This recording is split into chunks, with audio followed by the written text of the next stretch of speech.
What actor is the most guilty of playing the same exact character in every film? Mark Wahlberg. Always the uneducated but charming common man. Steven Seagal. Playing Steven Seagal in movie called Steven Seagal. Michelle Rodriguez. Always played the tough military chick. Katherine Heigl. An uptight, controlling, workaholic, but learns to be a little more easygoing by the end. Kevin James. John Wayne. He may have played characters under different names in his movies. But if you purge all that, they all did exactly the same things in exactly the same ways, for the same motives. Arguably the closest he got to breaking type was Man Who Shot Liberty Valance, The Conqueror, and Brannigan obviously. But in every other movie he basically played John Wayne in different clothes. And an eye patch for two. Even in roles where he'd have done better to add some depth. He just played himself with different clothes. Any time he tried to step outside the basic pattern, it was blatantly obvious that he was out of his element and terrifically uncomfortable. Classical example. Barbarian and the Geisha. 1958. These men have a sickness.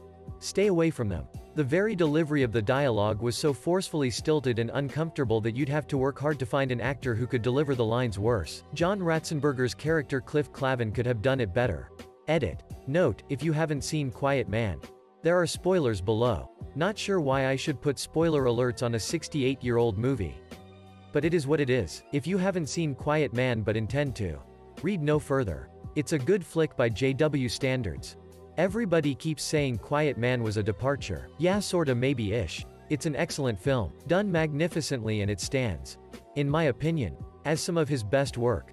All I know is, it's the same drawl, same misplaced swagger, and he still ends up in a knockdown dragoo with Victor McLaglen that, while highly entertaining, was classical John Wayne beats up sort of, bad guy. As far as departure from his typical goes, there's a little added drama for the way his boxing career ended, and it is an excellent piece.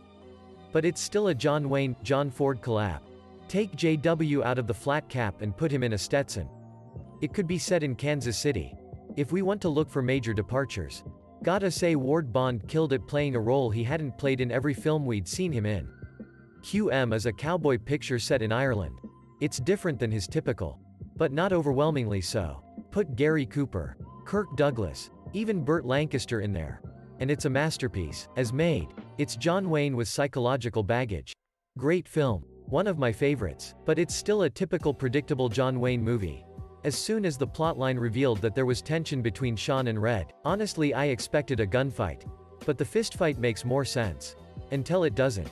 Already accidentally killed one guy with his fists, and his resolution for a relatively mild conflict is to have a fistfight? That's a plot hole I'm ashamed of John Ford not noticing. It wrecks whatever sympathy Sean earned for his distraught hesitation. It's a great film. It's still a John Ford, John Wayne film. The Rock. He's an ex-military police that is now a butterfly collector, but then he has to save the world. Kevin Hart making and receiving jokes about his own diminutive stature is a given. I think the fact that I can't remember a single one of his characters' names speaks for itself. Edit. Apparently, I really need to check out the upside. Rebel Wilson. My dad complains that Mark Ruffalo always plays a guy going through it. Whatever that means. Edit. Unrelated. By my father's father also had strange but strong opinions about celebrities. He said that Scarlett Johansson was grotesque. Which I mean, Bob, is she really grotesque? I guess my paternal family just wants to drag the whole Avengers cast slowly but surely. Tommy Wiseau always seems to be doing a Tommy Wiseau impression. Noah Centineo. Don't know his name, but he's a Spanish Mexican actor who plays a gangsters in almost all his movies. Pretty sure his name is usually Hector too.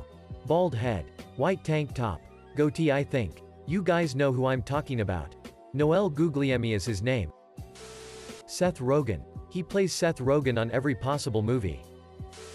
Jason Statham. Edit. Except the movie Snatch. Lol, that's my favorite movie of his, and yay, I guess he played a little different role. So I'll give ya that one. Michael Cera. Except in This Is the End. Starring Dwayne Johnson as a buff dude spy who can fly helicopters and perform CPR, who is sometimes funny. Hector. David Attenborough.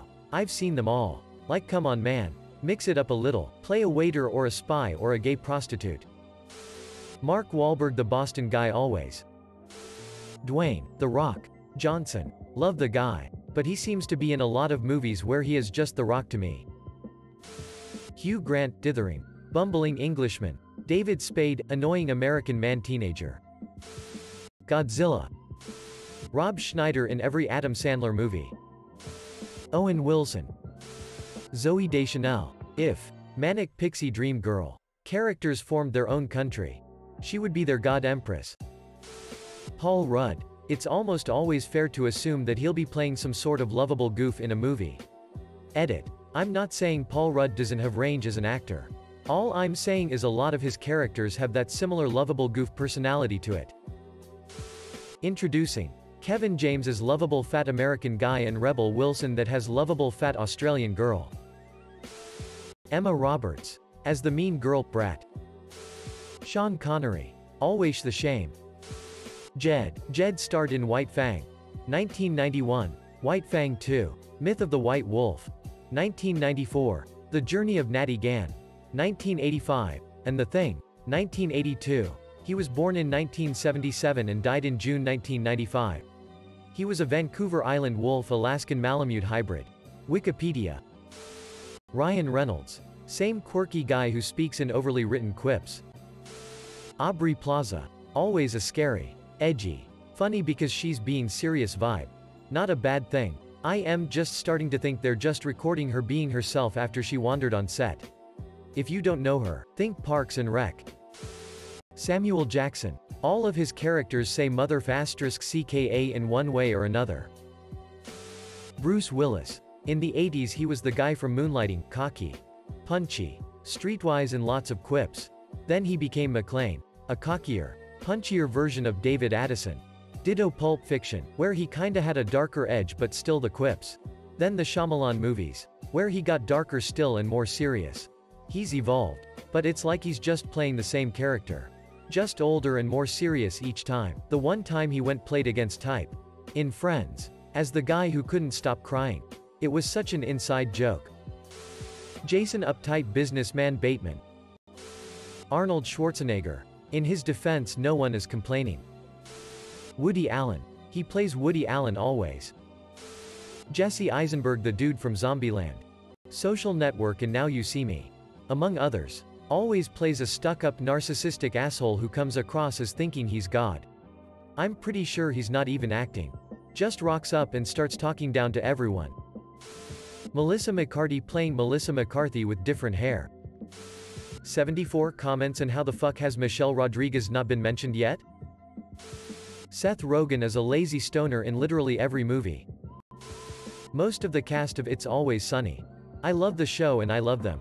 But whatever they play outside of the show seems to be the same character. Charlie Day plays Charlie. Even in Pacific Rim he was like Smart Charlie. Glenn Howerton is basically playing a toned-down version of Dennis in A.P. Bio, and Caitlin Olsen played pretty much D in the Mick. Sean Bean, not always the same role. But usually the same fate. Vin Diesel. Edit. How with 9 letters? Can I have more of 8K karma? Bruce Campbell. I have a bit of a story that works in the context of your question. I once heard somebody say Robert De Niro always plays the same character. That same person about a week later came back to me and said how wrong he initially was. When he told me that he thought De Niro always played the same character. He'd just seen Casino and Goodfellas but none of De Niro's other work. When he came back to me a week later, he had just seen Deer Hunter and Taxi Driver.